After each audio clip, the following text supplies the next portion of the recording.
Hey guys, welcome to the Filming with Josh podcast. I'm your host, Joshua Milligan, and this is episode number 104, interview with director Joshua Dixon. This is the Filming with Josh podcast, brought to you by Rustic River Media. Welcome to the videographer's home for tips, tricks, and how to make flicks. Thanks for tuning in to another episode of the Filming with Josh podcast. You're new to the podcast. Filming with Josh is your home for tips, tricks, and how to make flicks.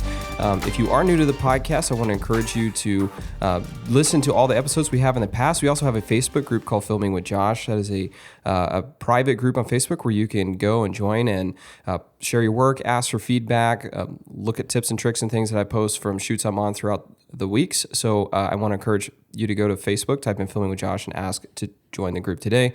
Also, if you are a longtime listener and you don't already know this, we just started putting the podcast on YouTube.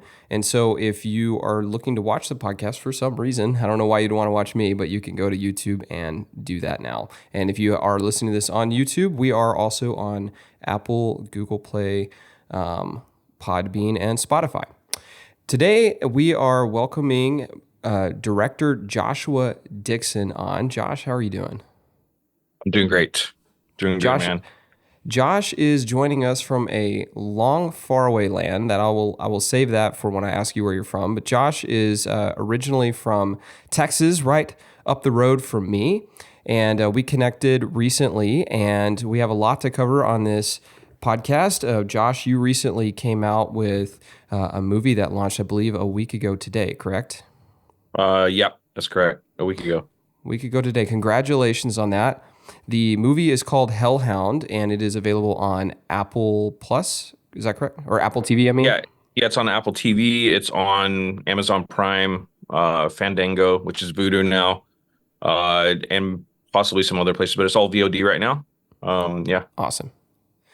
Well, Josh, why don't you tell us a little bit about you? Tell us kind of what your background is, where you're from originally, how you got into video and filmmaking, and kind of kick it out from there.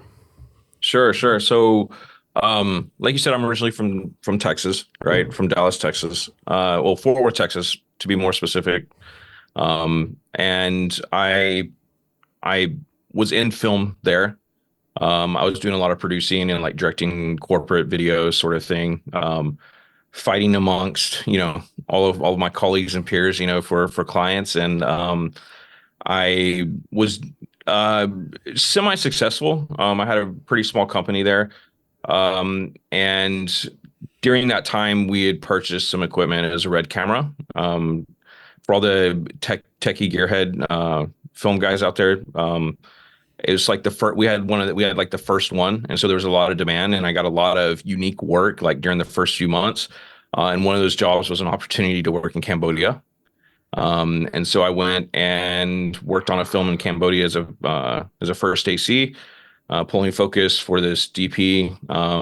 And through that and those connections, like we could dive into how I ended up where I'm at, where I'm in Thailand at the moment, but that's what brought me to the region essentially. And so I got a lot of good opportunities there through a really good friend of mine that's a director in Cambodia.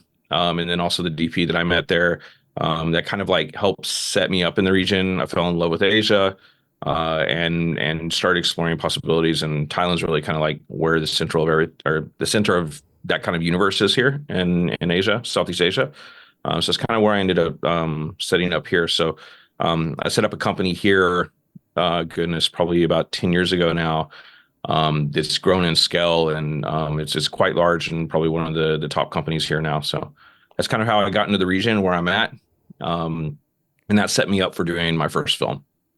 Yeah. And is this your first film? Yeah, this is my first film to direct. So I've DP'd probably, I think, about 7 different movies before this. Okay. Three, I think 4 in the U.S. and then 3 here in Thailand. Yeah, man. Well, two in China, something like that. Go ahead. Two in China. Yeah. So before we leave, I want to just ask you this question because it kind of blows my mind. But how in the world did you go from like getting work in Texas to like, I just don't understand how you could go to somewhere so far away and just Yeah. start a business in such a remote, not a remote area, but like foreign place from where you're originally from. It takes a lot of time, patience. It's a different culture, different language. But the one thing is like everyone needs to realize that there's already a market here to start in, right? I started in commercials here. So I've been directing commercials for 10 years here. And there's a massive commercial market here. So I came in and used, the expertise that I had in order to kind of like establish and start that. And that was directing commercials, working with commercial clients. So once you get past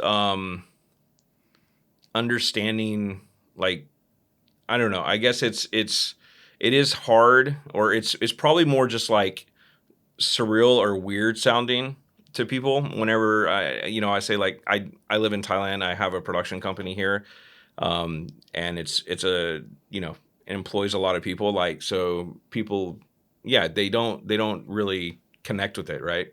Because it's different from everything that they've known, from where I'm from, right, from the Sure. U.S. Yeah.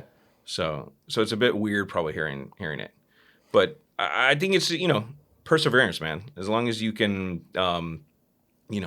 do something long enough, you'll eventually succeed, right? So Yeah.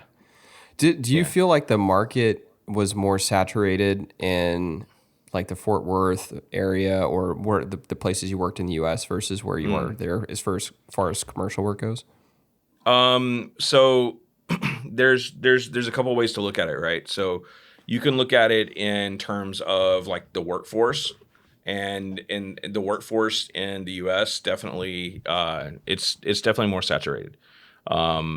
There's a lot more middle class in the U.S., right? And so there's a lot of people that are able to kind of explore film for as a career, which here in Thailand, a lot of them don't have that privilege, and they go to work for some sort of like a technical company, like a lighting or grip company, and they work as staff for that company, right? So it's like a 9 to 5 for them, and they go to work every day. So it's a bit of a different setup, right? So like the lighting and equipment vendors here, the cameras and all that, they have staff. So all your camera assistants, whenever you hire a camera, they come with the camera. They take it back every day. You're not renting and picking it up like, over the weekend to save money to do like your short film. Like that doesn't happen here. So it's a very different kind of business model here. It's much more it's more business than, and in the US it's more friendly, I guess is a good way to say it. So here, like I said, everyone works for the actual companies, and then you hire the companies. In the US, there's tons and tons and tons. 95% of people you hire, actually probably more than that, are freelancers, and so that's very rare here. Interesting. So do you Yeah. think that has helped you in your career in any way? I think that it's a different way to operate, and then you have to work around it, right? You have to learn how to make it work.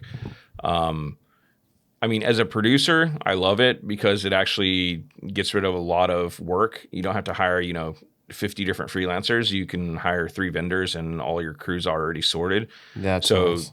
yeah, so that's fantastic for you as a producer. For excuse me, I mean, there's so many different aspects to filmmaking, right? So like I think it's hard to just compare, apples to apples, because it's definitely not that. I would say that like we'd probably need to talk a bit more on specifics for that question. Oh, Yeah. well, yeah, no, Yeah, I know yeah. it's kind of a broad question. I just Yeah. got my wheels turning when you talked about going from Yeah. working in Fort Worth to working in Thailand. Yeah. Well, so you just got through directing, and I think you said you also produced Hellhound as well, right? You're one Yep, of the yep. producers. Yep.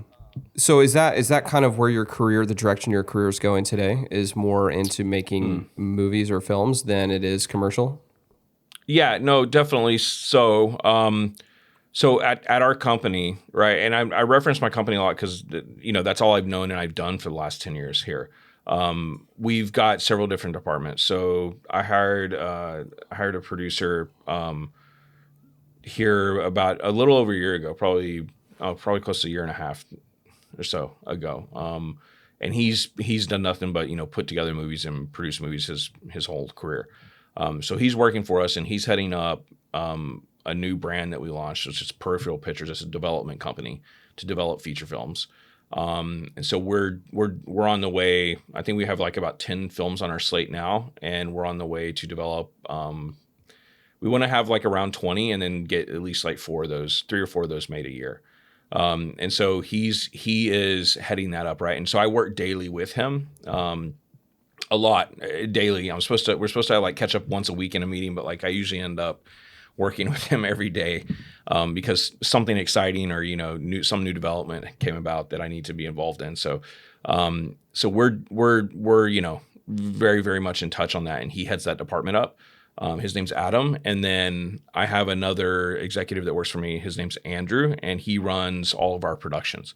So anything that comes in needs a quotation, a line budget, a cost, production plan, all that. He oversees about it's as of right now. I think there's about 13 people in his department. So he oversees all those guys and all of their productions, right? But that's corporate video, that's commercials. Right now we've got 2 TV series, one from Dubai and one from Korea, and then we've got I think we're prepping for 2 movies also at the moment. So there's Thailand. First off, you got to understand it's a big filming destination for other countries.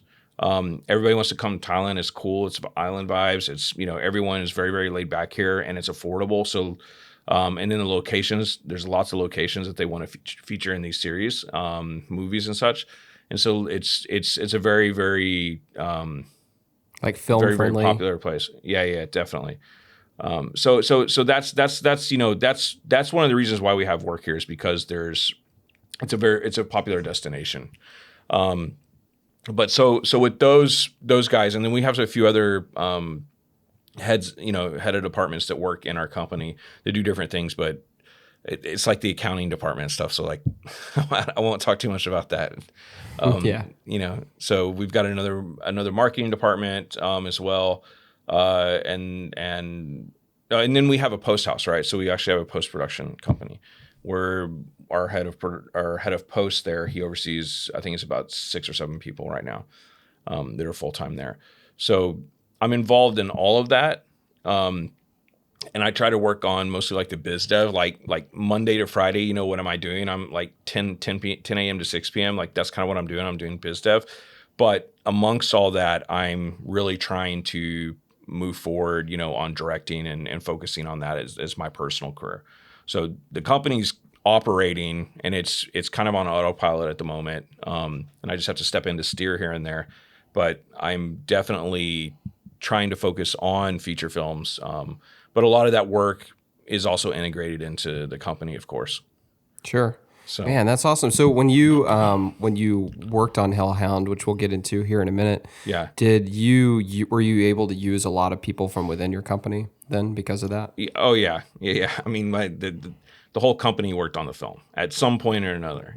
So that's awesome. If it wasn't on the shooting, it was someone was I don't know. We had our accountants running stuff to set at one point because we ran out of people. Or like.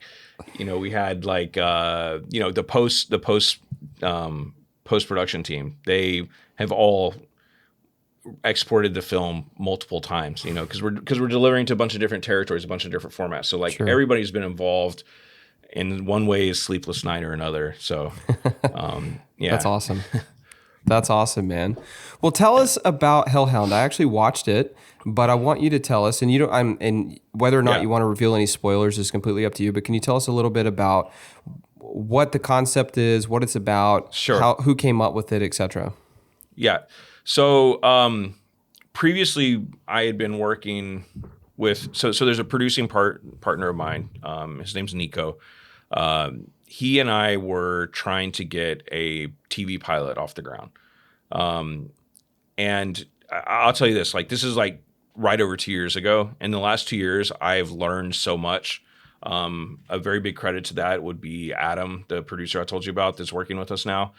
And so I feel like probably, under 2 year or, over 2 years ago, I had a very basic understanding as to how the business works. And I did not have the best ideas at the moment, right? So like one was a TV pilot, right? Nobody's doing TV pilots now. You're pitching to try to get something greenlit, and then usually they're buying the story or the IP from you, and then they're going to continue with whoever they want to, whatever showrunner and directors that they want to shoot the TV series. Also, getting a TV series done is extremely hard to sell it versus selling a movie, right? It's almost impossible, I would say. So we had a moment of epiphany, right, where we said we shouldn't be doing this TV series. We need to do a movie. During that time, it was literally the second time that our country was locking down for COVID. Oh man.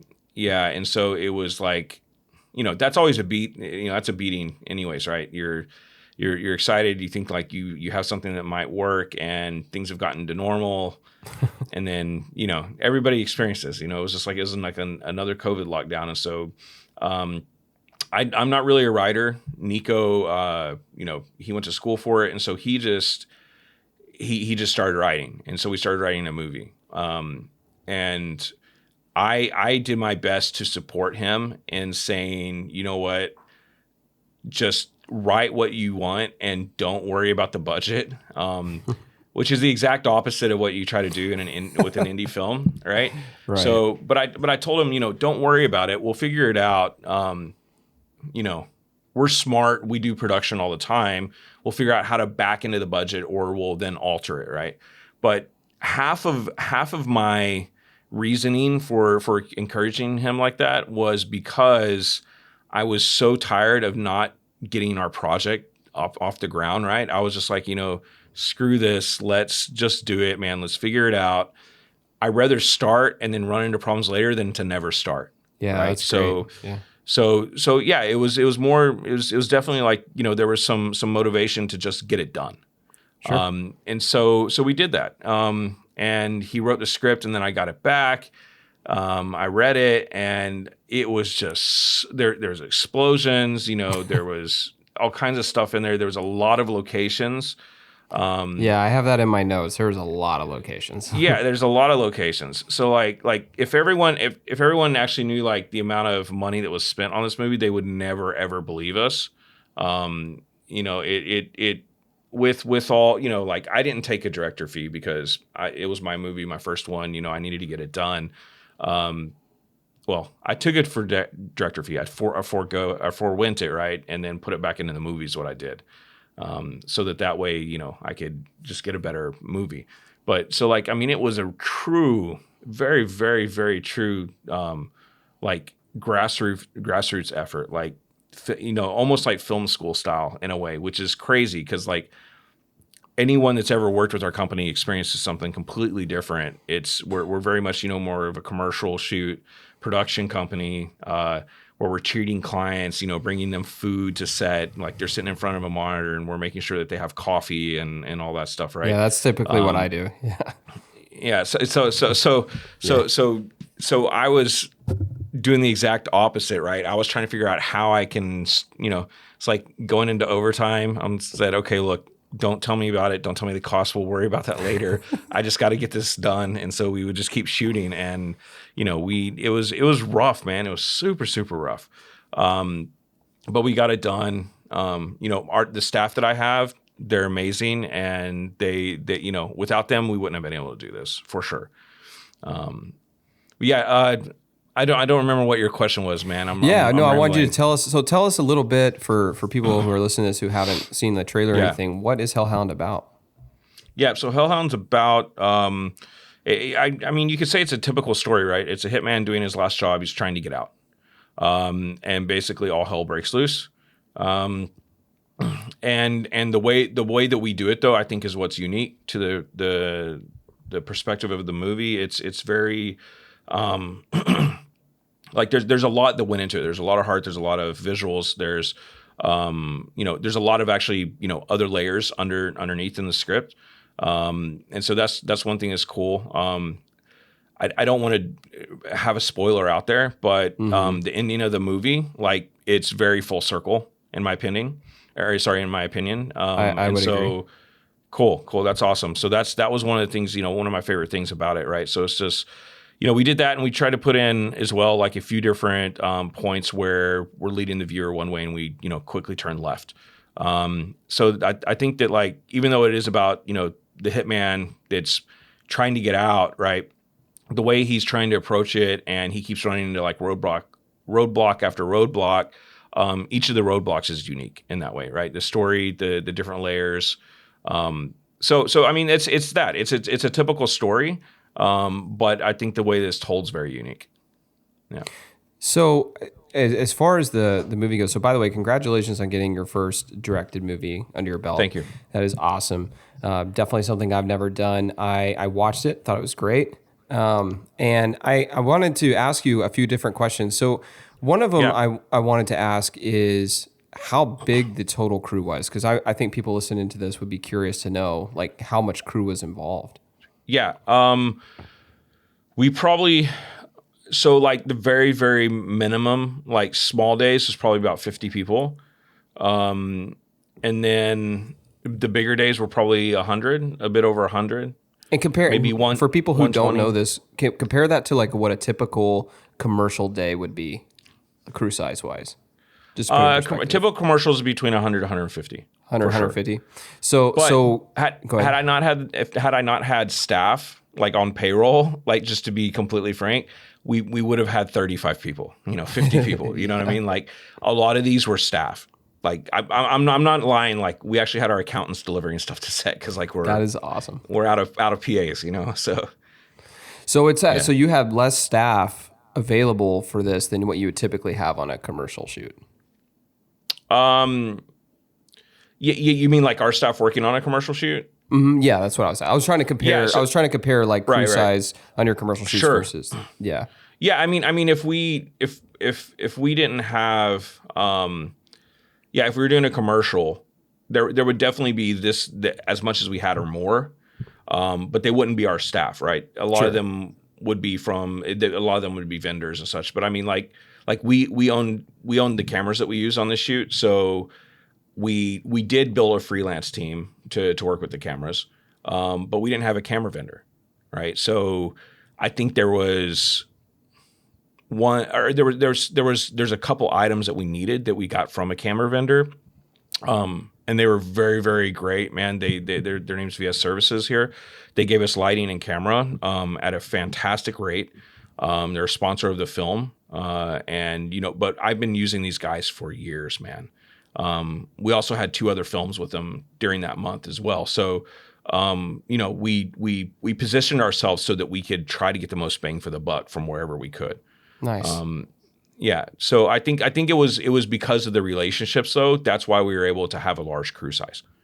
Yeah. That's our awesome. relationships. That's awesome. And then, you had a pretty good cast. Can you talk a little bit about who was in the film, and then how you guys went about casting it? Yeah, man. This is probably, like, my most favorite, or the best part of the film is the cast we ended up with. And it was lots of, I don't want to say it was just sheer luck, but we did end up being very, very lucky. So our lead is Luis Mandalore. He's kind of like an underground action star. He's been in a ton of stuff. He's one of the cast, that's called back every time there's a Big Fat Greek Wedding. So he's been in all 3 of those movies. The one that just came out, he's one of the main cast in that. And he's fantastic, man. He's a great actor, dude. I learned so much just working with him, because he's been in the business nearly 25 years, something like that, 25 or 30 years.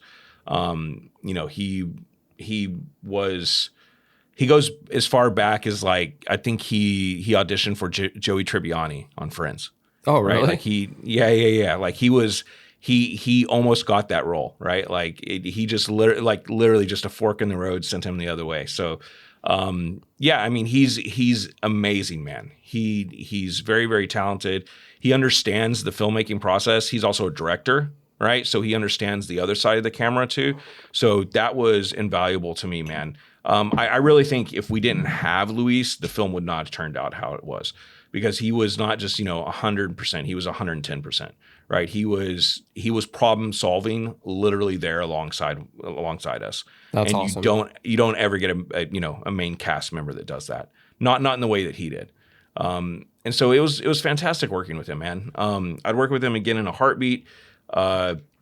And so he played Loreno, right? Who's you actually never hear the guy's name in the film, but that's what we named him, Loreno. He's the actual hitman. And then there's a few other people. Probably the next most notable one is Gang Lipan, Gang Lipan. So he is one of the gangsters in the film, like the head gangster. He was the lead prisoner in A Prayer Before Dawn. So yeah, whoever's seen that movie, they'll know his face very, very well. And he's a bit of a celebrity here in Thailand. He's known for kind of being in trouble a little bit. So like we kind of wrote the part actually for him. So he's a bit of a controversial figure here, but he's a sweetheart, man. He's a fantastic actor. It would be really, really, it's so intimidating watching him, right? It's very, very intense. And then he'd mess up a line and he'd turn around and like in a soft voice say, "Oh man, I'm so sorry." So he That's so immediately funny. break character. Yeah, he doesn't come across that way on camera at all. Oh no, man. No. He's the dude that's what I'm going to saying. bust down your door and kill you for no reason. Yeah, no, exactly. So I'll send you a clip on YouTube. There's a YouTube short that I put up like a month or two ago of him breaking character like that. And that's awesome. so I'll send it to you, and it's just kind of weird because like it's not the character you see at all, right? Like that's who everyone's known him to be. That's the roles he gets in all the films. So so he's for sure, man. So he's great, but he's super nice. He's a great guy. And then the other one would be Vitaya. Vitaya is in a lot of stuff, man. He's in a lot of foreign films that come through Thailand. He's very well known in Thailand as well. He plays Satan in the movie. He's one of the guys that works with Loreno to help carry out, the hit. Kind of gives him the job in the beginning, and he's known for his biggest film is probably Only God Forgives. He's an actual kendo master, right? Like so really? He's a martial artist. And so that's one of the things that he was able to show off in that film. And Only God Forgives was, I think there's a sword fight that he's in, or he performs, he fights. And so he's awesome, man. He's great. So he was the guy who gave the hit to Luis. I'd love to work with him again. And then also there is a guy named Van Quattro. He's actually from Dallas, Texas. And we just by luck found him on a casting site online. Nice. He read for the part. Yeah. So there was two people that we were looking at that we shortlisted. One's name was Igor, and he was in L.A., and then the other was Van Quattro, and he was in Dallas. I think he's actually like Grand Prairie. It's like between Fort Worth and Dallas. So he's like from the exact place that I'm from. I had no idea until I think like we had already shortlisted him, and we were like halfway down the path. You had to go with him then. Choosing him. Yeah, well, yeah, it was cool because I was able to like chat to some of my friends in Texas. I was like, hey, you guys know him? And they're like, yeah, he's great. And what's funny is like literally a couple days ago, I was looking for a contract or something of his in my email, and I found out he and I exchanged emails, or someone who suggest him to me like 12 years ago. So so like we came this close to running into each other years ago. Never did, and then I hired him and brought him to Thailand instead. So it was really cool. But he was great, man. He was fantastic to work with, man. I really liked it. He and I were able to meet, a couple days before shooting and go through rehearsals, and just working with him was great, man. He really loves the process, and he plays kind of like a bit of an. I can't say much about him, but he's also a figure that's underground in Thailand. But his character's got a great meaning and twist to it. So, but he's kind of like a mafia boss of some sort, right? But he's great, man. He has this whole like very unique way he delivers his lines, and he's I think he was a hippie back in the 70s, and so like he really is able to dial into this like unique, very eccentric kind of character. So he's great, man.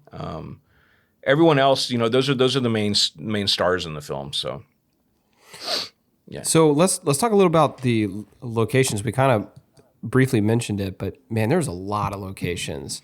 How much of an undertaking was that? And also, to follow that up, what was it like to film in the city? Did you have any difficulties securing any locations or anything like that?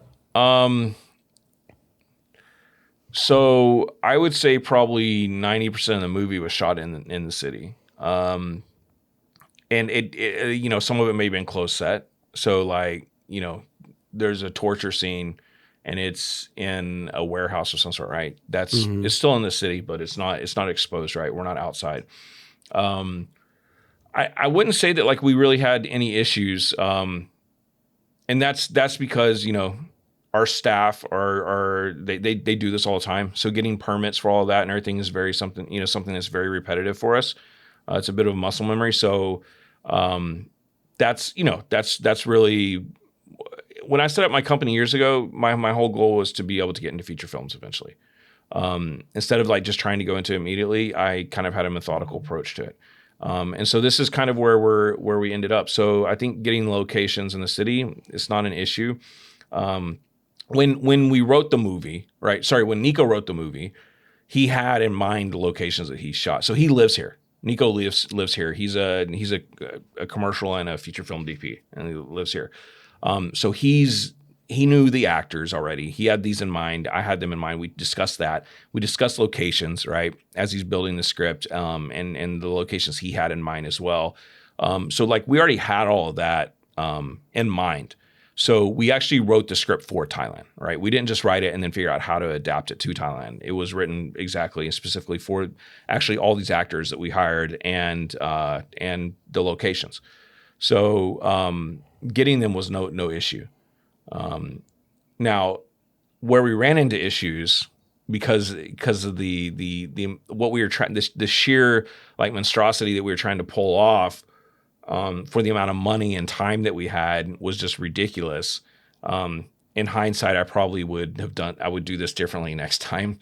But we shot, we went into overtime several times, and, the locations didn't allow it. And this is where we had to like do the whole like begging and pleading and, like how can we still, make this work? And then when it didn't work, we had to go back, man. We had to add on another day. There was overtime costs. There was additional, day costs. So, it was as like buttoned up as like I was making it sound. Like there was, I think it amplified everything else because how buttoned up it always is for me in the past. I thought it would be like this, or just, my muscle memory thought it would be. And then when we got to shooting, it just, was something different. And I ended up having to figure out ways around. And this is directing, in my opinion, right? Directing is being able to understand the challenges and figuring out how to get around it and come up with creative solutions, because that's all you have at the moment, and if you go without something, how am I going to cut around it later, right? Like, how am I going to make this work whenever we're actually cutting the video, cutting the scenes, right? How's that going to work later? So that's the whole, that's like, the other 50% of the directing. So I think that there was a lot of challenges with the locations in that aspect, but not getting the locations. But with what we were trying to do at the locations was the big challenge. Well, man, yeah, I mean, I definitely noticed that there were a lot of locations. I've in my head, just from experiences I've had, I thought that would be kind of tricky. But that's awesome that you've had so much experience with your other work in the past that it was kind of a little bit of muscle memory for you. Yeah. So another question I had, so there's a lot of fight scenes. So I've never filmed a fight scene before. I'm curious to know how difficult that was to choreograph. So we spent, I think it's about 5 days doing previs for fights. So like pre-visual choreography. So we spent 5 days designing the fights. Luis, right, our lead, he wasn't there for the entire time. We had to do it with the stand-in, someone to stand in for him. And they and Nico would figure out the fights, and they'd get edited in the evening, and I would take a look at it, and I would give notes. I should have been there for the previs, but dude, this was such, like, we were trying to do so much. I was busy putting the rest of the shoot together and prepping everything else. So Nico and I were talking a lot, like on chats. He was sending me videos, shoot it with his phone, shoot the angle, show me how the hit's going to work, send it to me. And I chat back to him and say like, yeah, that's great. No, sell it the other way, and so we did a lot of that, right? But all the fights were completely rehearsed, before, and we had the videos cut already. So before we went to actually into production, all the fights, we knew how they were going to be cut and shot, 90% there. Because then once you get on the set, things change, and you could get an idea, or you could break one of the props, and like now you got to figure out how to, our movie, we didn't have doubles for everything. So one of the reasons why is because we were in my bedroom. The fight where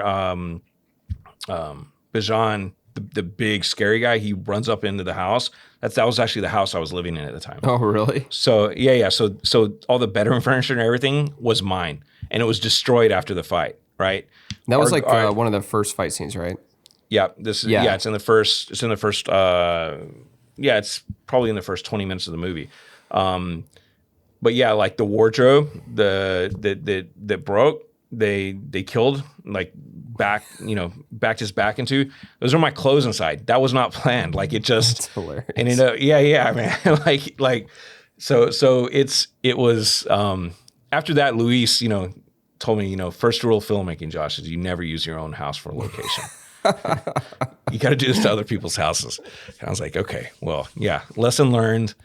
I bit the bullet. We got one, for the movie. So next time we'll have more money, and we'll build the location or something. So your house fit the location perfectly for that scene, though.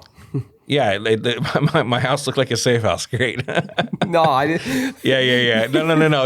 No, it did. On the outside, it wasn't the best looking, but yeah. So actually, my house, that is my house, right? But like the wallpaper that was put up and all that, that was done by the art team. So production design did that, a few days before. But yeah, the stairs and everything where he goes down the stairs, all of that, that's all in my house. We had to repair those too, man. That guy Bijan, he's big, dude. He tore off the banister off the wall. So like, yeah, it was there was a bit of PTSD trying to, get to sleep later that night after we shot. So that's hilarious. Well, let's talk a little bit about something I'm really interested. I love handheld shooting. You had a lot of handheld shooting. Can you talk to us a little bit about some of the rigs you guys used? There's a lot of like running handheld and things, and I thought you guys did a great job with that, especially in that when I was talking about the choreographing fight scenes. I mean, the camera operators obviously did a good job of choreographing with that as well. Can you talk a little bit about what you guys used? Yeah, definitely. So Nico's an expert at this, man. He shoots tons and tons of action. So he's definitely very skilled in this, and he's just using, I think they strip down the camera as much as they can. They leave like maybe a focus motor on there for the focus motor in a matte box for the AC, so he can just focus camera or focus the lenses. And Nico handhelds everything. He's been doing this for years, man. So he's an expert at it. I mean, that's all I can say. As far as the rigs, some of the other cooler rigs, right? Because that's just handheld. And that's all designed actually during the fight, right? So like whenever we're doing the previs for the fights, we're understanding how the camera is going to move. And so Nico at that point is figuring out, is this camera rig going to work? Do I need to use something else, right? Like if he's having to, sprint 100 yards and then go up a stairs and fly off of with a cable or something, like maybe it's something else he needs. So he's figuring all that out during the previs. 95% of the time though, it was just like a top handle on the camera. And I think there was a couple times where we were added like a second or third camera and I ended up operating camera. When the guy gets shot in the lobby in the hotel, there's a top shot. I was operating that. And that was just like a Komodo up top, but it was, I think all the gear was on the other two. So we shot with two cameras the entire time, and then we'd add a third every once in a while.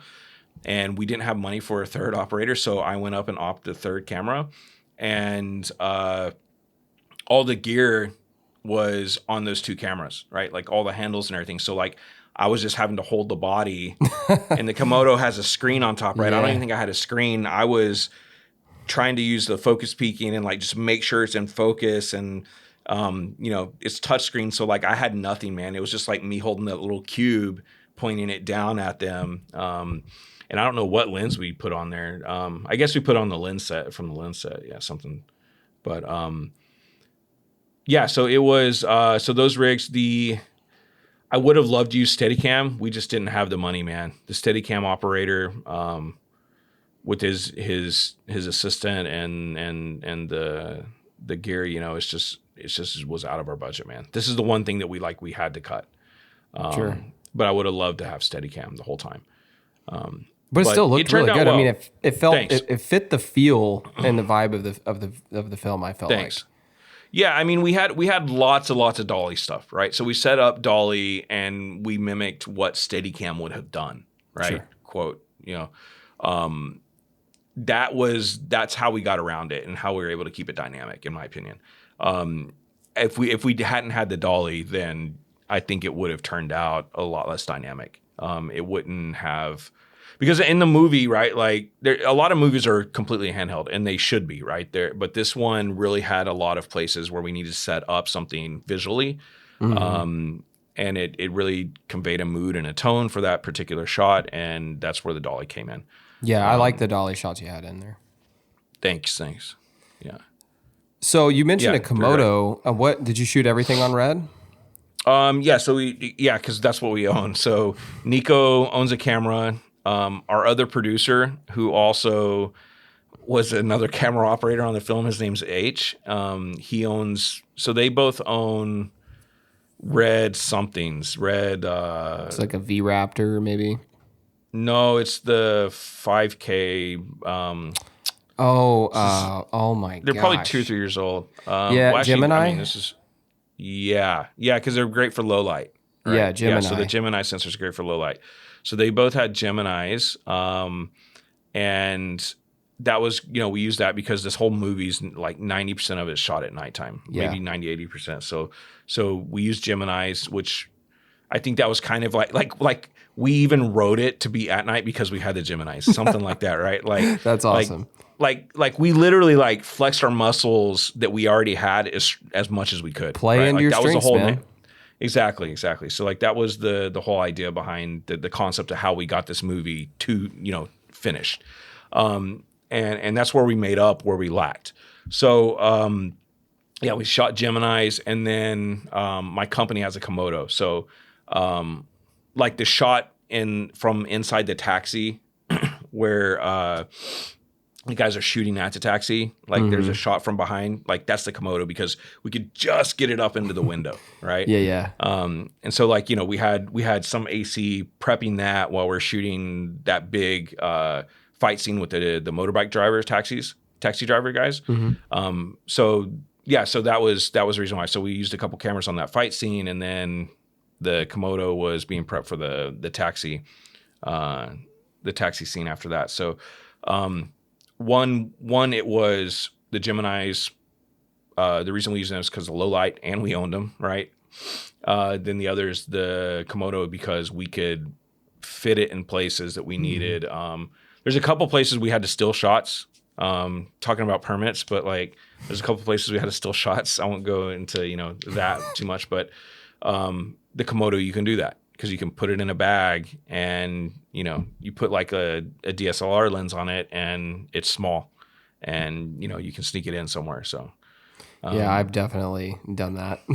yeah, we've all done that, man. Like this is how this. If you don't do this, you will not progress in your career. You know what I mean? Like there's Sometimes no you just way. got to push the boundary a little bit. Yeah, there's no way. There's no way. What lenses did you guys use, if you don't mind me asking? We used ultra primes, so Okay. they're Zeiss ultra primes, and then I mean there was, you know, probably a bunch of other moments when we grabbed whatever we had at the office. Sure. Like I think in I mean 95% of the movie was on ultra primes, and then we had a moment or two, like I said, where I was like we had still shots, right, where we probably put on like a Canon lens of some sort. There might have been like the taxi, I think it's an ultra prime, but it might have been like a there's a really wide angle, like a Tokina, like 11 to 17, I think, something like that. Yeah, So I we know might have exactly. used that for the taxi. I know exactly which lens you're talking about. That's a great lens. I almost bought one of those last year. They're fantastic. Yeah, they're fun, man. They're fun. The distortion on it is pretty cool, and yeah, they're fun lens. So, so I think that there was a couple moments where we used one of the Takinas. We have a Takina, that's right. So we used that on the Komodo, I think, a couple times. But 90% of the film, probably more, was shot on ultra primes. Do you use any sort of diffusion or anything like that? Yeah, Nico used. I'm pretty sure it was just like black pro mist something. You know, it's something to get rid of the digital edge. This is the one thing that I don't care about the red cameras. It feels like so sharp and so crisp. Which I mean, it can look good for certain movies, but we really wanted to go. We really wanted to play into like the texture of the city not being that crisp, right? It needed to have the city itself needed to have its own character and texture to it, right? And so I think that was part of it, the diffusion, and then we also put film grain on it in post. Nice. So yeah, the shots look good, man, and the Komodo cut really well with the Gemini shots. I would never know that you snuck some Komodo shots in there. Yeah, it's the colorist, man. The colorist is kick out, which Nico's the colorist too. So Nico has a lot of roles. Dude, he's we complete each other, man. He does everything I don't do, and I do everything he doesn't do. So, but he's talented, man. He has a ton of tools in his toolbox. Yeah. So I have a kind of a technical question. Do you guys use a lot of? I mean, because you had a lot of action. I'm assuming your sound mixers had to do a lot of lobbing. Is that kind of how you did a lot of your audio? Man, sound. It's a whole other adventure, bro. There's a lot going on in that film. I was thinking about that while I was watching it. Yeah. No. Oh, no, definitely. So, probably 20% of what you hear is actually recorded on site. As far as like maybe 15-20% is actual sound effects and ambient there. The rest of it's done in Foley. All Foley, and sound design. So we had a great sound designer and mixer in the Baltics, and he this is one of Adam's connections. So Adam came in right after we shot the movie, so he wasn't here for the chaos. He was just here like cleaning up everything for us, to be honest, man. Because this is his expertise. He came in and he's like, I cannot believe you guys even got this movie made. You know, it was like, I know that's what he's thinking. He's never said that, but I know he's thinking that. And so he helped us with someone to do the sound design and Foley, and we got a great guy to do that. I'll probably use him again. He was excellent, man. Super fast, very, like, he understood what I was after. So the communication was just, spot on point, and that just helps you out so creatively so much in the process. So I would say that, like, 80% of it was Foley and sound design, and then obviously, like, all the lines, right? Like all the dialogue and everything, that was either lav or a boom on, overhead. But there was, we're always trying to capture with the boom. The boom is always the best quality you're going to get. The lav, you're not just because, like, the lav, runs into, like, rustling sound issues or anything like that, but the lav doesn't have, like, the dynamic. It just doesn't have the punch, man. The clarity, the replication that you get out of a boom versus a lav they're not comparable, in my opinion. And it makes a big difference later whenever you need to go mix this in with all this Foley and all these other different frequencies, right? You got to be able to find specific ways to highlight it in the mix. And so, like, that was a very big thing. So we, just like, everything else, it was tough, man. Like, we couldn't always get it. And there's a few places in the film where we had the ADR stuff. Yeah, I was going to ask that. I know where they're at. I don't know if anyone else is able to hear it. Amazing, man. You just made my day, because this is, like, every time I watch it, I'm like, oh my gosh, that sounds so different, than what it should. And if you didn't notice the places for ADR, then, that's great. No, that's actually why I wanted to ask you this question, because I was watching, there's a lot of action happening, and there's some, like, wider shots and things, and I was like, there's no way he boomed some of that stuff. But it sounded really good, and I wondered if you had ADR, but I didn't catch it if you had it. Yeah, so when you're doing the fight, like, all the efforts, like the grunts, like the and the hits and all that and everything, the hits, those are all Foley, right? Like the punches, obviously, all of that, kicks, drops when you hit to the ground, steps, all of that, footsteps, all that's Foley. But the efforts, right, the grunts and all that we're trying to capture on set.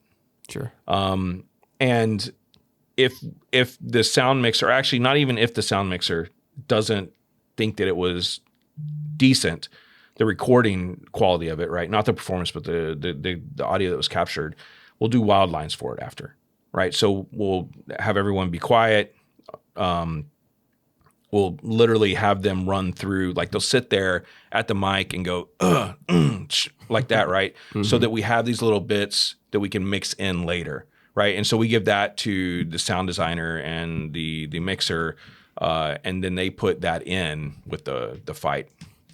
Or so we'll give it to the editor. He'll use them and place them, and then the sound designer will take that and then create it. Yeah.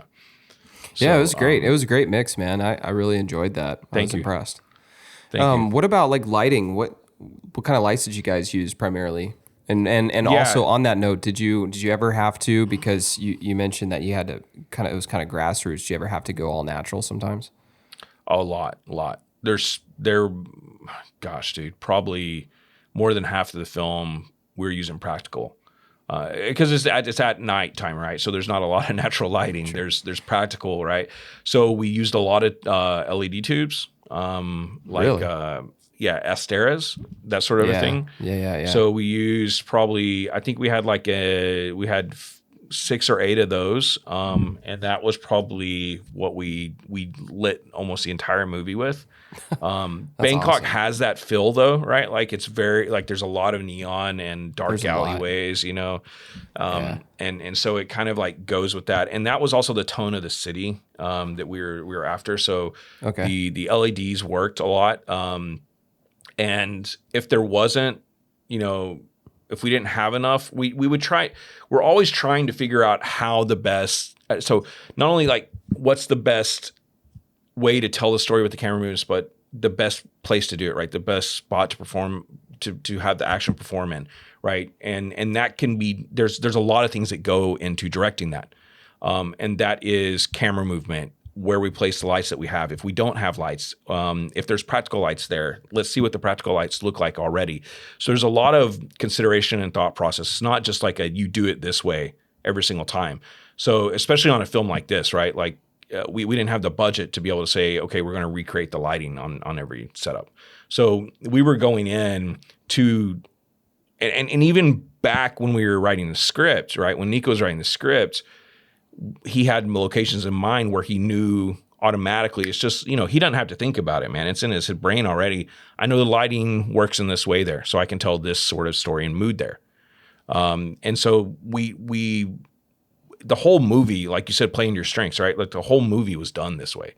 And so when we're shooting on the streets, a lot of times we just didn't have light. We knew where we could find pockets of light, or the scene looked cool that way. So it was great. So like, let's have them step into the darkness and then back into the light, right? So like it helps motivate what we're trying to portray in the scene. Sure. Yeah. So I think that we definitely played into that as much as we can. As far as like actual lighting that we had a few tubes. I think we had like a couple M18s, no big lights. I think maybe we had, some 4Ks or something on 1 or 2 days where we just needed some bigger lights, some more punch to it. But yeah, I mean, it was pretty much small the whole time. And a lot of times it was like we're sending our electrics, down, or like a grip, and he's holding the tube, and he's waving it in the air to make it feel a different way, or so yeah, so there was a lot of that, man. Yeah, or PAs. Yeah, you send in PAs with the light to go do it because you're out of crew, so. Yeah, and the Gemini, I'm sure, like really helped with that too, man. Oh, definitely. I mean, it was that, and so this was one of the greatest things, about the film was like Nico and I have been working together for years already. We've shot countless commercials together, and so he and I don't need to have a conversation about every single thing that we're doing. Right. He's able to go light it. He knows what he's after. I know what he's after. I'm able to go rehearse with the actors, get them ready, go through the blocking of the scene, and then work with the actors to make sure that they're clear on everything and that we're getting the performance that we need. And then he and I were literally able to sit down in front of the monitor, look at it, and in 1 minute, we're like, yeah, this is good. Let's do it. And we would go shoot it. There was, I can't tell you that I even like maybe 2 times during the whole thing told him I don't like the lighting. He and I just know each other that well, and we knew what we were after, and I trust him, man. His lighting looks fantastic.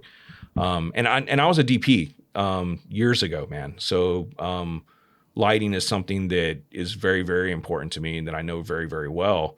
But he and I are very in sync on that already, I guess.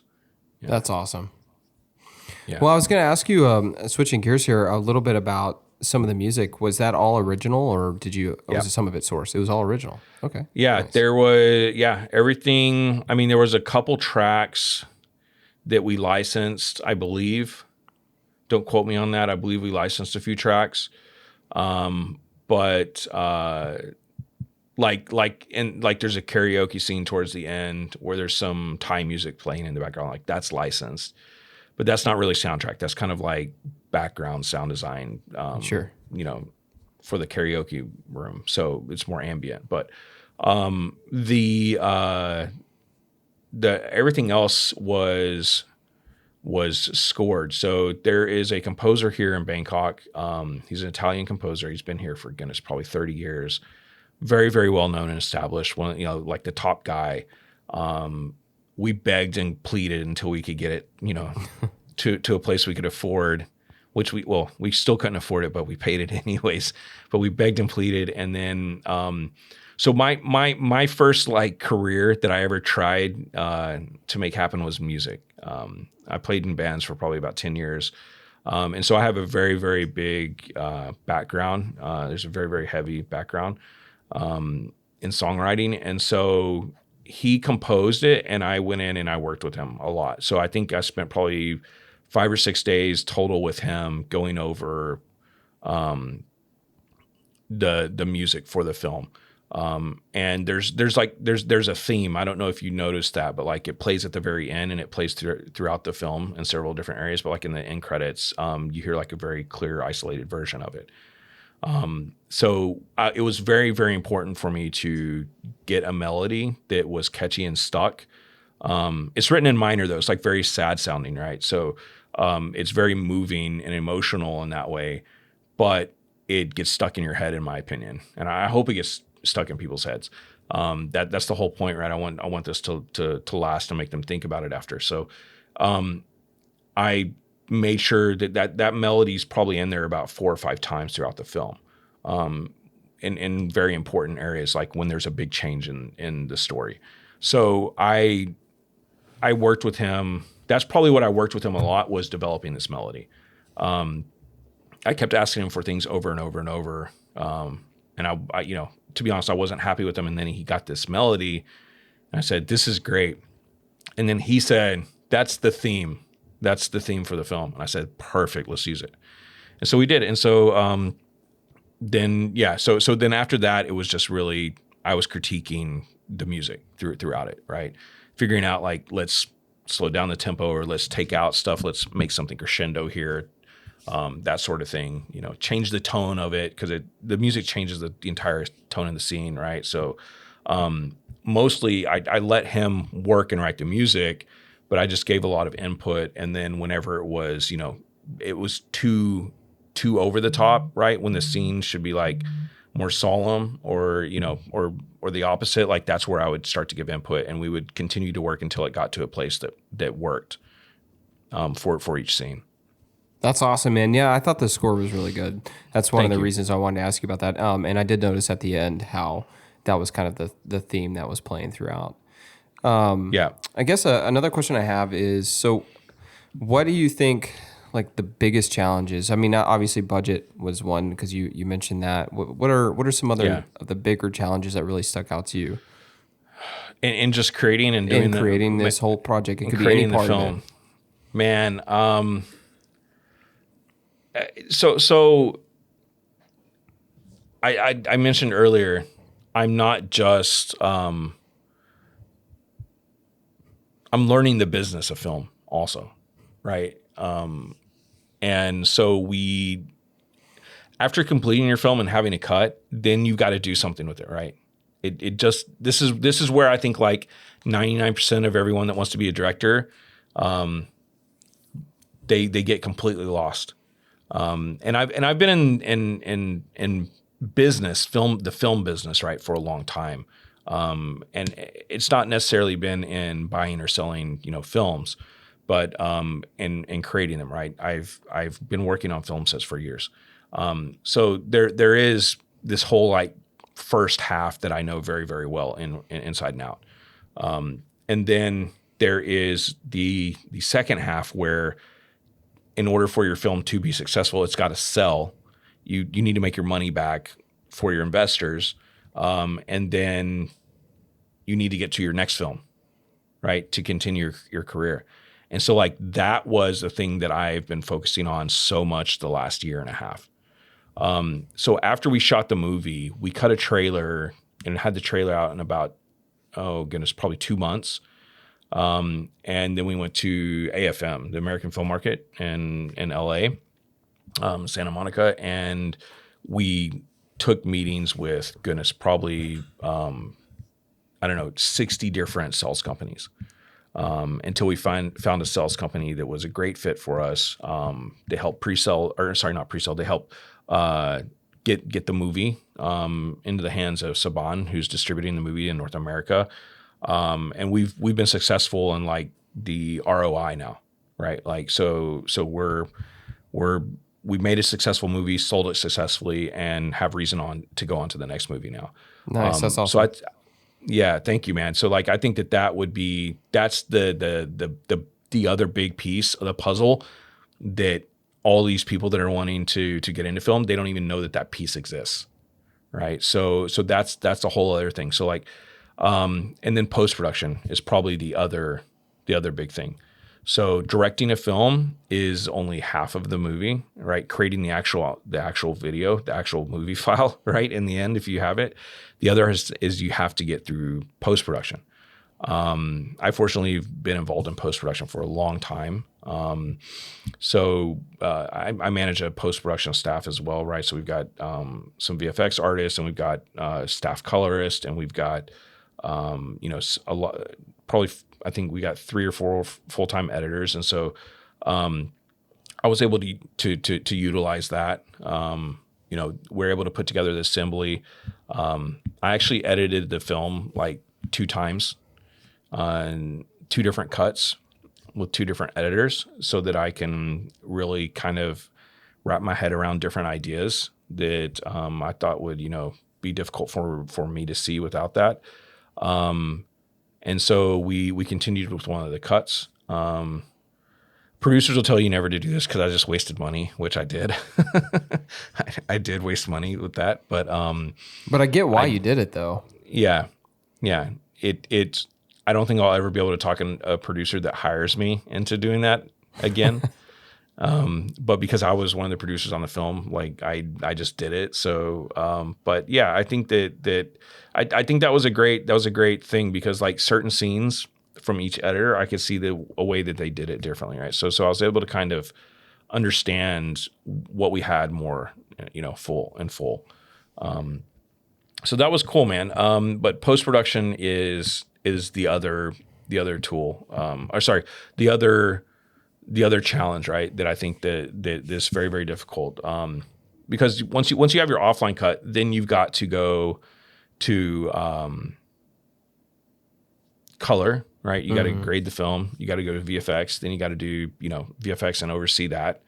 And as an editor on like an indie level, like you got to be involved in all this, right? Like the VFX doesn't look good, do it again.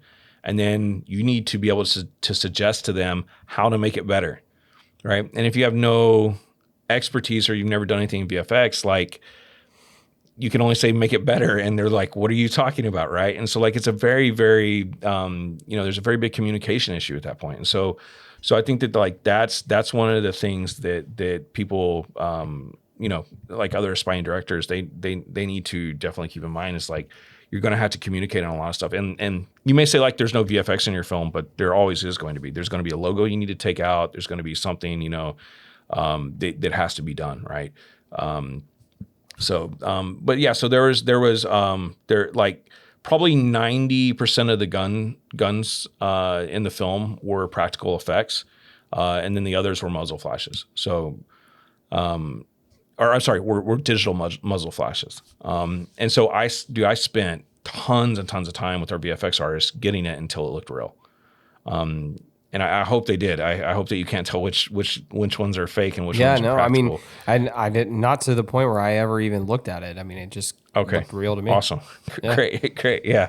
So that was the other thing. And then the sound and the score and then the mix, it's all a huge project each time, right? So like a movie is a huge production that's made of a bunch of small projects internally. So it's, and I mean, it took us a year and a half to make everything, from shooting, so like it's a year and a half project or a long project. Yeah. Well, it's something to be proud of though, man. That's awesome. Thank you. And I bet, how does it feel to you to like get that first one under your belt? Is that like a weight lifted? Yeah. I mean, there's a lot of different emotions with it, to be honest. There's a lot of different ways that I feel, especially like when you go online and start reading reviews, or certain people saw it and you're like, did they like it? Did they not like it? Like you can get inside your head essentially. Yeah, I was gonna say I don't know. I would almost like be too afraid to read any reviews if I were. Yeah, I mean, no, for sure. And I mean, dude, reviews are so. There's nothing accurate about reviews, to be honest. I mean, I don't know. There's probably like a few films that like the general consensus, everyone agrees are bad. But other than that, like everyone else has a different, they're a different person. They like different things. And Just because someone says they don't like something doesn't mean that another person doesn't like it. You know, like there's no basis to it, in my opinion. But yeah, I had that feeling that you're talking about, like all last week, you know, after it released on the 12th, I was every single day. Like you should see the chats that I had with Nico.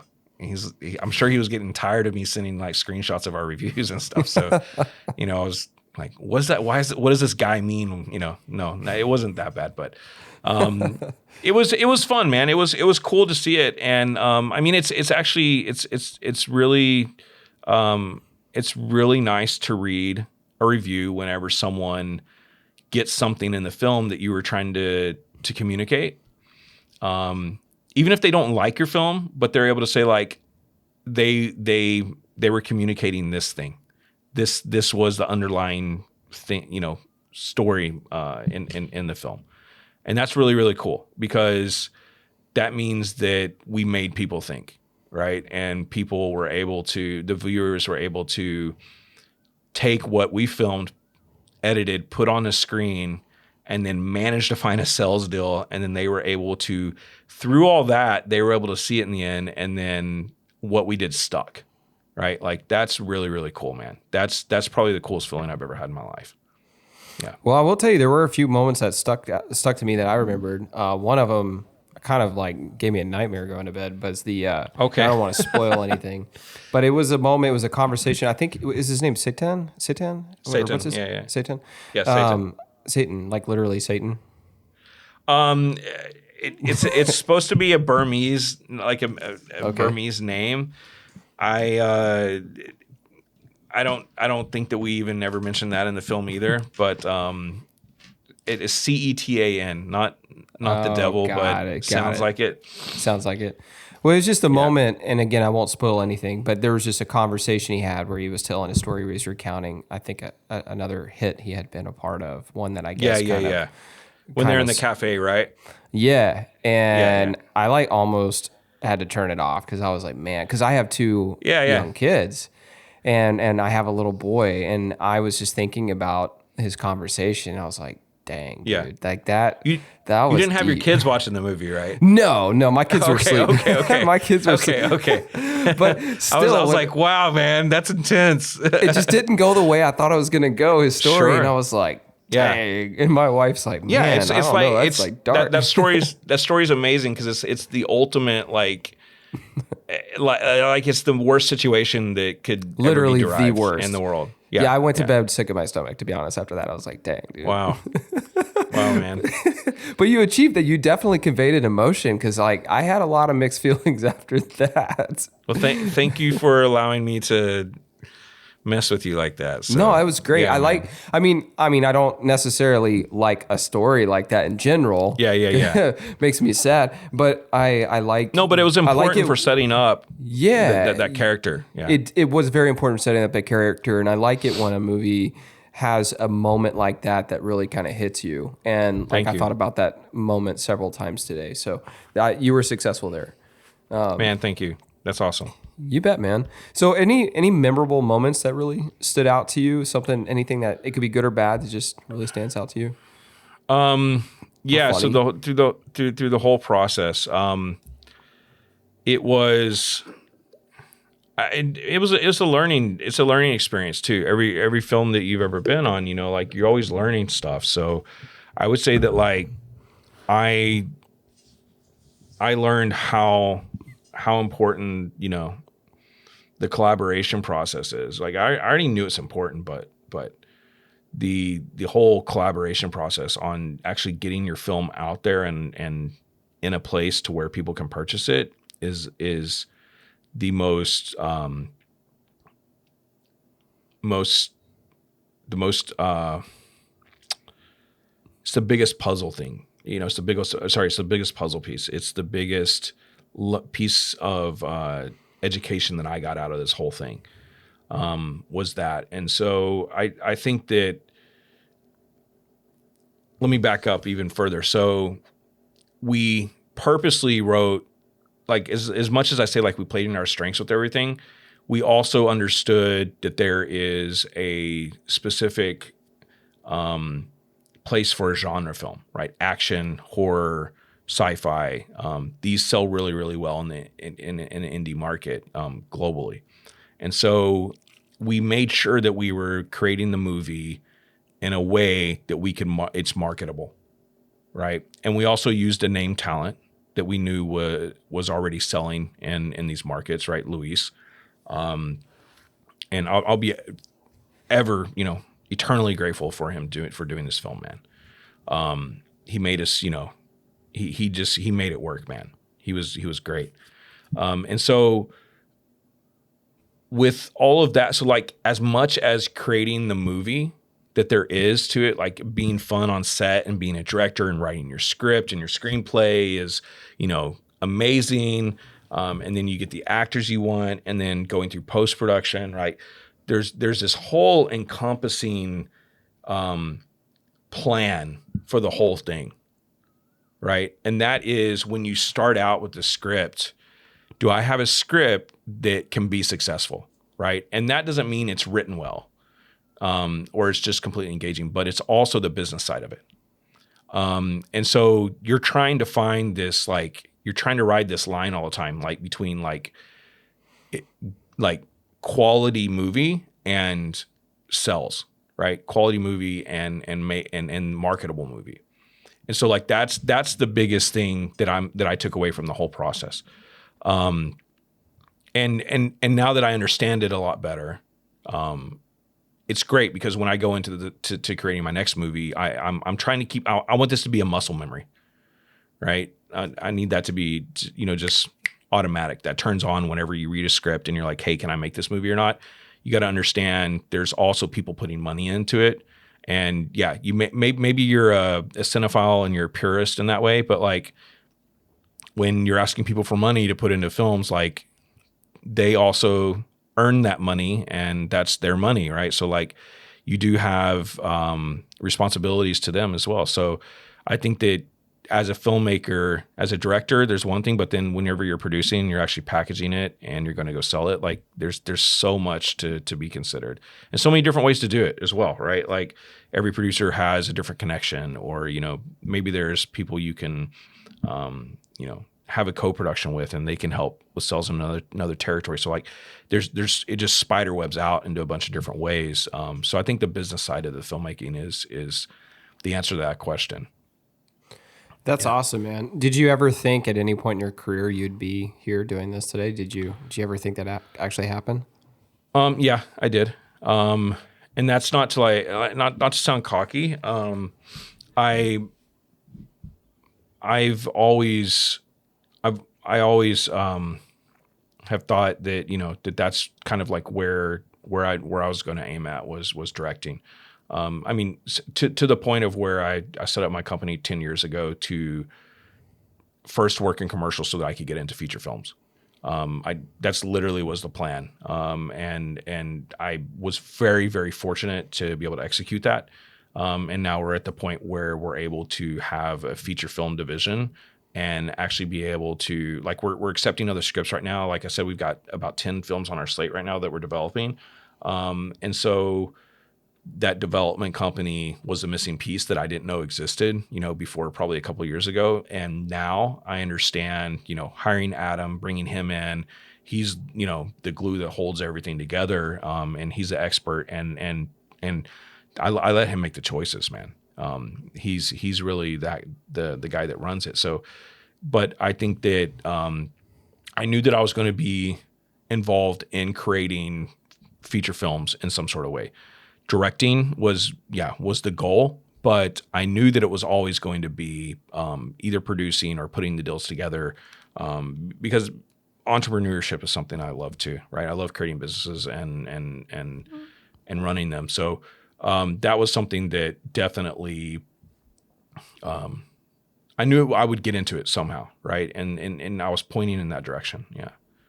So that's probably about 15 years ago is where I made that decision.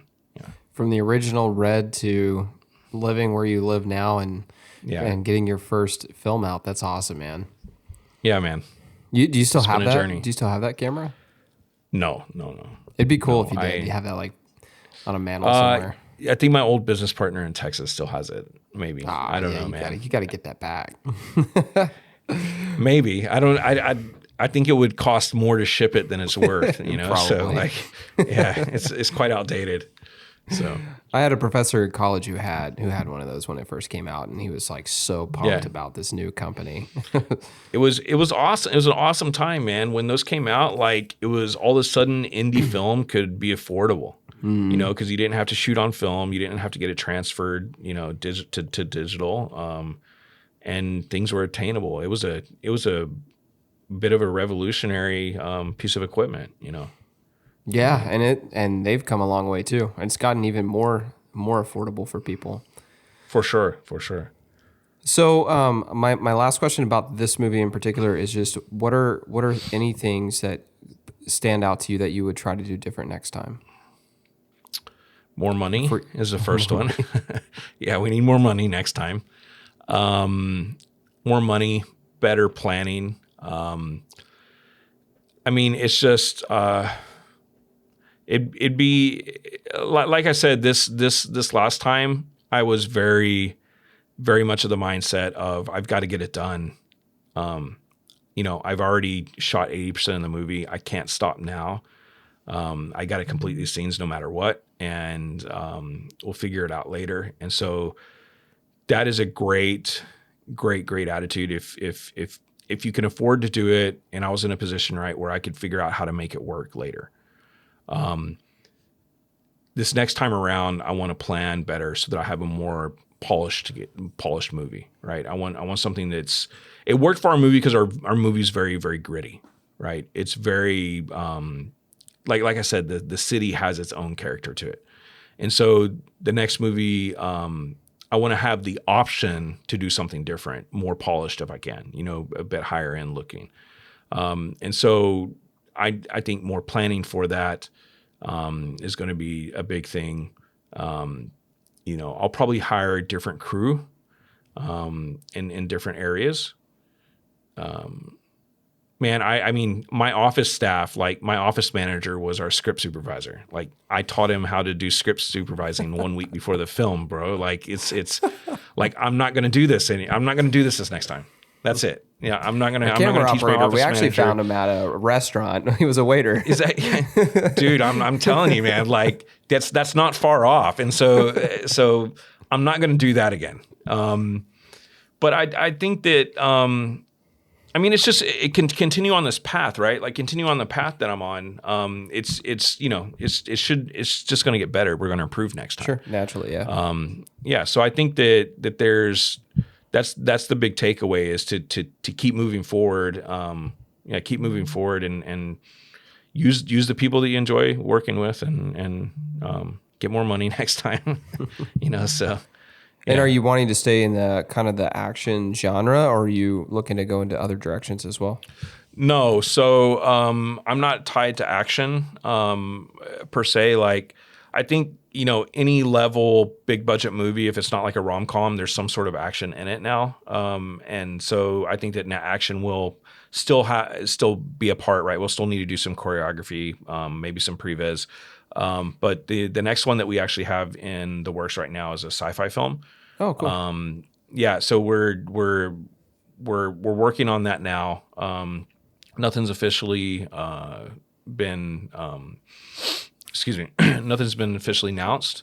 So hopefully we can announce something soon on that. But we're packaging a movie now. It's a sci-fi film. And it has action in it. But it's going to be cool, man. It's not a typical sci-fi film, so it's not like spacey environments and you know, people shooting lasers out of guns and stuff like that. So, but it's got sci-fi elements to it, and so it's a pretty cool concept.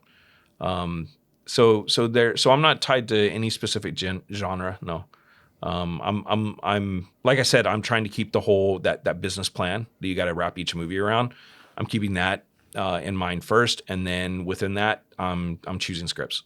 So yeah, so I'm staying within genre films though. So sci-fi, action, horror, that sort of thing. So I'd really love to do a horror movie, man. I'm a very, very big fan of Jordan Peele, and And so like, Us and Get Out and those type of movies, nope, I think those are genius. Those were great. I really want to do something like that. So there's actually another film that it's kind of in the vein of those that there's a script that I'm looking at right now that I really, really want to do. And it takes place here in Thailand, actually. So it's really cool that like it just happens to be convenient in that way. Oh, that's awesome. Yeah. Because you're not tied to just doing yours in Thailand, are you? Or are you? Sorry? Are you tied to trying to do most of yours in Thailand, or? I mean, it makes sense for us because we have the company here, right? So like we have a lot more flexibility and bandwidth.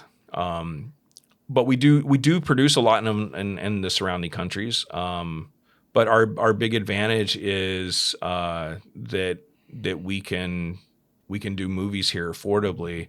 And the whole thing is like, is if I'm tied to Thailand or not, like it's smart to do your film in Thailand because there's so much support here. I mean, sure. Thailand's got 70 million people. Bangkok's about 15 million. It's bigger than Manhattan, the city here. So it's, I mean, there's so much support here. People don't realize that, but like Thailand is not only the population, right, but like the actual infrastructure of the city. Like there's 2 Ferrari dealerships here. Like there is the city here is a metropolis, man. It's massive. It looks like Manhattan. The skyline does. And it's massive. There's shopping malls literally every single train station. There's a shopping mall nearly. So it's a very, very high tech city as well. And that people don't associate Thailand with that at all. But so it's a very, very cool place to shoot your film. And I think to go to another country, actually, even in the region, you're not going to find the amount of availability, locations, crews, the creative. You're just not going to find it. It's really like the central hub for the region. So I would say keep everything in Thailand as much as you can. Even if your story takes place in another country, shoot it for here. So last year we line produced a movie called 3, and it was a movie from Dubai, and they shot for Dubai here, right? So we had all Arab actors. The wardrobe and everything. We dressed locations to be Arabic looking, and it was all shot here and supposed to take place in Dubai or UAE. I think they did a couple establishing shots there, like some mountains. But yeah, 98% of the film was shot here in Thailand That's awesome for the Arabs. Yeah. That's awesome. Oh, that actually was a question I forgot to ask you. I was going to ask if you shot all the aerial shots or if you did any stock imagery for that. Yeah, it's all we shot everything. Shot everything. That's awesome because you have some fantastic aerial shots in there. I really like that. Thank you. Yeah, it was. Those are all shot, man. Yeah, that's literally us. Figuring out we need the aerial shots. So like, let's go back out and pick it up. So nice. That's probably most of them. Yeah. Yeah, they were great. Well, man, my last question before we wrap up is, what advice do you have to aspiring directors out there that want to do what you just did and complete their first project? Man, I think that like, and you'll know this, like just hands-on, being in the business you are, is like your relationships with people are the most important thing that you can maintain. If you can keep good relationships with people and make it known what you're wanting to do, and don't be prideful. Like that's the biggest advice that I can give you. Be willing to do whatever job in order to get near people that know how to do what you want to do. Right. So be willing to work for anyone, that you look up to, that you admire. Don't be prideful and say no. Like when I started working in the business, I was a PA and I started working on set, for free so that I could get into the business. And I think that that's the biggest thing. And I think most people understand that. But if you're wanting to get eventually into directing, technical knowledge is a great thing to have. If you want to go through camera department first, so you understand the technical side of it, it's a fantastic idea. That's what I did. I worked my way up to being a DP, and then directing. It's very, very easy for me to understand how the scene's put together, right? Yeah, that makes because sense. I understand the angles. I understand whenever, I can communicate with the DP. I can say, put the camera over there, up high, pointing down on a 35, and he and I understand, we're speaking the same language. And so like that was a very, very big advantage. So I suggest like, don't go just immediately into directing, like learn a little bit, about all the other departments.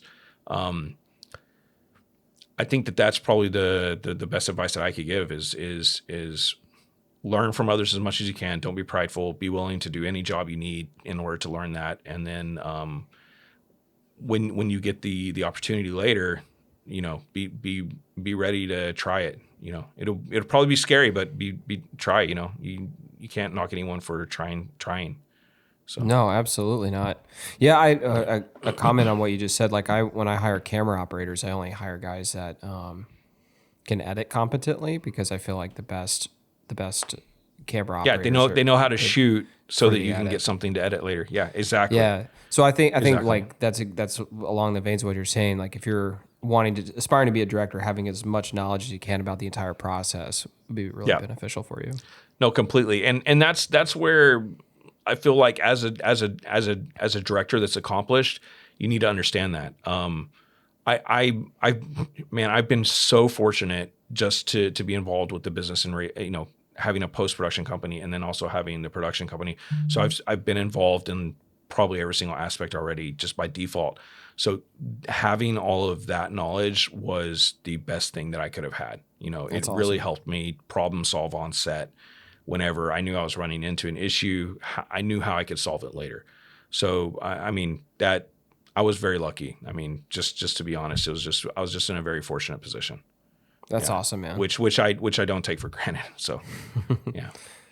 Well, man, I appreciate you coming on. And you said, let's just say it one more time in case people didn't catch the beginning. Where all can they watch this project, Hellhound? So Hellhound, you can see it on Amazon Prime, Apple TV, and Vudu, which is I believe Fandango just turned into Vudu, or they bought the platform or something. So those are the three places that I'm familiar with. If you see it pop up anywhere else, let me know. I'd love to know. We don't always just get immediate feedback from the distributors. I just found out that it did like a week-long run in a cinema in LA. I had that's no cool. idea. And you had no idea. Friend of That's mine- really funny. Yeah, a friend of mine sent me a picture of it. He's like, "Hey, I'm going to see your film tonight," and I was like, "What?" So That's hilarious, Yeah, but also really cool.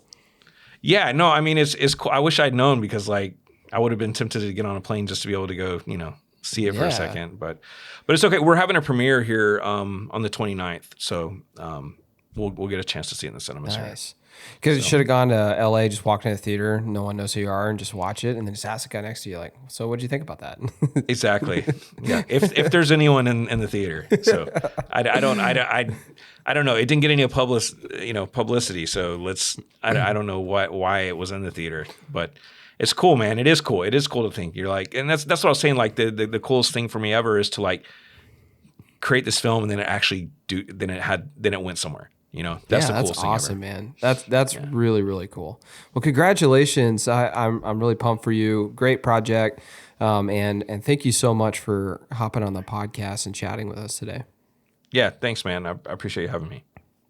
Absolutely, man. And if anybody is interested in learning a little bit more about you, do you have a place that you can direct them to? Yeah, sure. So I've got a few places. If you you can actually go to my company's website. It's Umbrella Films. It sounds like umbrella, but there's no U at the beginning. So it's just MBRELLA films.com. That's our production company. Then we have a post-production company. It's called Cut, Mix, and Color. And that's literally cut. Awesome name. Thanks, man. Thank you. That's cutmixcolor.com. Those are both based here in Bangkok. And then our development company is called Peripheral Pictures. Just like your peripheral pictures, just like it sounds, peripheralpictures.com. And so you can see our current film slate there. And you can reach me pretty much, through any of those sites. If you say, "Hey, I'm trying to get a hold of Josh," someone will get me the message. So there's that. If you just Google me, man, like I'm pretty active online, so there's usually a way you can get in touch with me. Yeah. Awesome. Well, thanks again for joining us today. We really appreciate it. And thanks, guys, for listening to this podcast. If you are not following the podcast, I would like to encourage you to subscribe. And if you have any comments, let us know. And be sure to go to the Filming with Josh group on Facebook. Ask to join the group today, and we can chat about this episode and any other topics that you want to talk about. We'll see you all there. To learn more about Rustic River Media, visit us online at rusticriver.media. Thanks for listening to the Filming with Josh podcast. Catch every episode by hitting subscribe today.